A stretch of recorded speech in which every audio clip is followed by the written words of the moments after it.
শুভ রথযাত্রা সকলকে। তো আজকের এই শুভ দিনে আমি দুপুরবেলা বানিয়ে ফেলেছিলাম খিচুড়ি, পনির দিয়ে আলুর দম, পাঁপড় ভাজা, আমের চাটনি আর আলু ভাজা। তো চলো ঝটপট তোমাদের সাথে শেয়ার করে দিই কীভাবে আমি খাবারগুলো আজকে বানিয়েছিলাম। তো আলুগুলোকে কেটে রেখে দিয়েছিলাম আর পনিরগুলোকেও কেটে রেখে দিয়েছিলাম। তো আলু ভেজে নিলাম কড়াতে, ভেজে পনিরগুলোকে ভেজে নিলাম।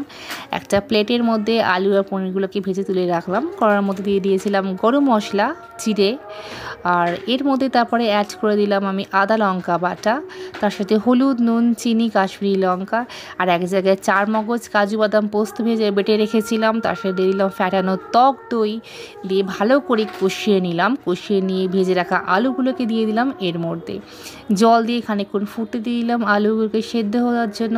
তারপর অ্যাড করে দিলাম পনির ভাজাগুলোকে। ব্যাস খানিকক্ষণ সেদ্ধ হওয়ার পর দিয়ে দিলাম ধনে পাতার সাথে দিয়ে দিলাম গরম মশলার পরে লাস্টে গার্নিশের দিলাম ঘি। হয়ে গেল আমার আলু পনির দম। তারপরে রেডি করলাম আমি আমার খিচুড়ির উপকরণটা। প্রথমেই একটা জায়গায় আমি ডালটা ভালো করে ভেজে নিচ্ছি, আর একদিকেই বসিয়ে দিয়েছিলাম একটু আলু ভাজা। তো আলু ভাজাটা হয়ে যাওয়ার পরে আমি বসিয়ে দিয়েছি দেখো কড়াতে চাটনি করার জন্য আমগুলো, আর একটা জায়গায় ডাল ধুয়ে রেখেছিলাম। এবার আমি খিচুড়িটা বানাবার জন্য গরম মশলা দিয়ে দিয়েছি দেখো হাঁড়ির মধ্যে। গোটা গরম মশলাগুলো দিয়ে দিচ্ছি আমি, ধনে গুঁড়ো, জিরে গুঁড়ো, হলুদ, নুন, এগুলো সব অ্যাড করছি এক এক করে। তো কাশ্মীরি লঙ্কা এগুলোকে অ্যাড করার পরে চিনি দিয়ে দিলাম খানিকটা, দিয়ে ভালো করে মশলাগুলোকে কষে নেওয়ার পরে আমি দিয়ে দিচ্ছি ধুয়ে রাখা ডালগুলোকে।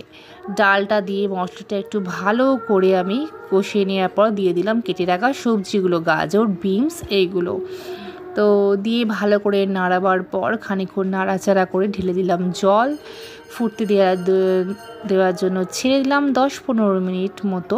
তারপরে অ্যাড করে দিলাম আমি গোবিন্দভোগ চাল, ধুয়ে রেখে দিয়েছিলাম আগে থেকে। তো নাড়িয়ে ছেড়ে দিলাম কিছুক্ষণ হওয়ার জন্য।